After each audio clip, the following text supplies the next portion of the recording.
Hello everyone and welcome to the channel. As you can see, it's a glorious Midwest spring day. If you live in the Midwest and you can, highly recommend you get out into the woods in the next couple of weeks. Usually the Midwest is a pretty gray, drab place, but for a couple of weeks right about now, we explode with colors and do some pretty good things. So last week I got to do something special. In all my years of business travel, I don't think I've ever flown in a day early to New York. Kids were always too young, just couldn't justify it, didn't want to take the time away from the wife and family. But last week I got to fly in a day early. I had a painting I wanted to get framed. I wanted to check out some record shops and maybe get a decent meal, the kind of meal that you just can't get in the Midwest. Ended up being something fantastic. So I got to check something off my bucket list, which was to actually go to Carnegie Hall. I got to see a pianist that I'd never heard of before, but probably should have. Mitsuko Ushida was her name, and she played something I never thought I would hear, which is a modern, brand new classical piano piece composed in the last couple years. So György Kurtag, a Magyar, Romanian I think by birth, wrote this piece. He's 99 years old. He wrote this piece in the last couple years as a homage to his wife Marta, who he had played with and performed with for over 60 years, I think.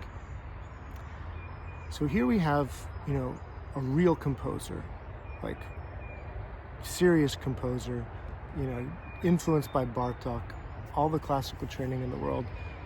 And it's at the end of his life, he's writing something for his wife, something he wants to be beautiful. And I think he really succeeded.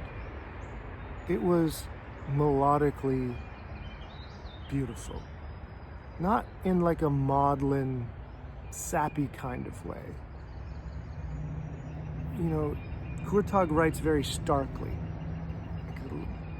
It's almost like when Glenn Gould plays something, where there's more going on with the rhythm and the rests than just an overpowered melody.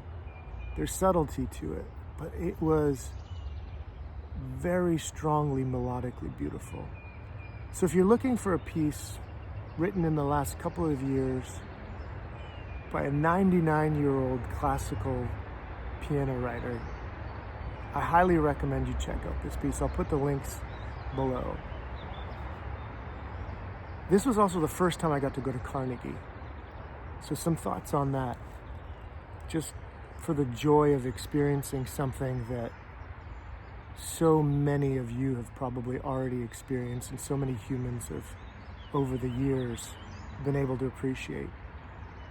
The hall's a little bit different. It's a little bit more understated and plain than you would think. When you get into that main recital hall, the ceiling's very white with a few, plaster embellishments, but it's very not European. There's no, Matisse painting on the ceiling or Rococo swirls all over with gilded edges. It's very plain white. And then in the hall, they have something I thought was really special. They had a big long row of black and white portraits of people that had made Carnegie Hall what it is, the performers that had been there, with sometimes a letter right next to it that they wrote to Carnegie Hall. And it was great. I took a photo of every single one. I don't know if I was supposed to or not, but I did. Mainly to see who I didn't know. I used to do these things as a student many, many years ago, before Google, which was you'd go to a library with a name, something you wanted to run down, a phrase you'd heard, a quote that you wanted context on. Today you just Google it, you'd get everything, but I used to do these things in libraries where that one name or one quote would, upon research, lead to something else, and then something else, and then something else. And at the end, you'd have this wonderful wander through a library where you got turned on to 4 or 5 things that you'd never heard of before, but that humanity thought was worth preserving, and that meant a lot of things to a lot of people. And that's kind of what I want this channel to be. A little bit of a wander through the world, through life, finding things that maybe you'd like to be turned on to. Maybe it's a maven that you wanted to experience for yourself. So I took a photo of all the performers that were on the wall of Carnegie, and I look forward to diving into some of the ones that I don't know. I mean, of course they had, you know, all the ones you'd think, but they had ones that I didn't know, and in the next kind of videos we'll go through some of those. But what a wonderful experience. So it's Mitsudo Ushida, Georgi Kurtog, and the piece was Marta, and I'm going to botch the second thing, but it was a homage to his wife Marta, and it was, I want to say Ligeratura. Ligeratura was the second word in the name of the piece. She died in 2019 at the age of 92, and he's still kicking at 99. So what a wonderful pair. And I'll close with this thought. It made me want to play piano again. I'd have to go buy one, which I think I'd enjoy. I think I'd enjoy thinking through that process. But I think I'd like to just feel the music coming through me again. It's going to be awful. It's going to be bad. I won't subjugate you guys to it because it'll just be awful. But I think many of you might be in the same boat where maybe you grew up with music and you've kind of left it for a while. And this piece really it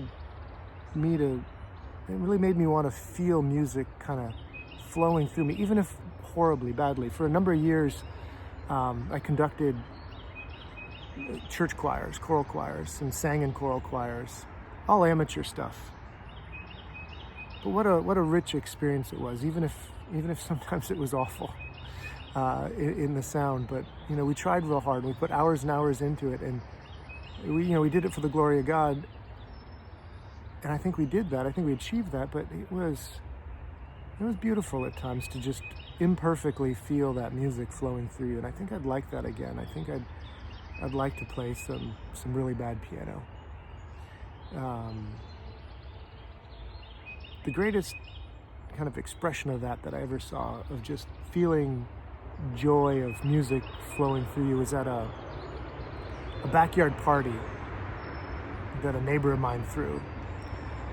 They were Italian, and there was a lot of Italians in the city I grew up in. And they did really well for themselves. They had a nice little Italy section of town, and this was a big party. The mayor was there. It was catered.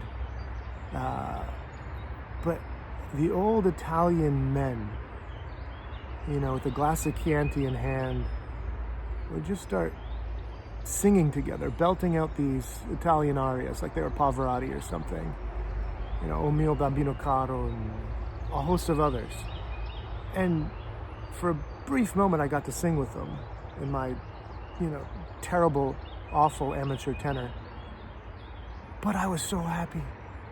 Just the sheer joy of those arias and singing through it, and just on an afternoon with the sun and my kids running around and some good food, and it's a good human experience. I'd like more of that. I look forward to talking to you all again. Hopefully we can wander through the world together and see some fun things that are worth it. Cheers, everyone.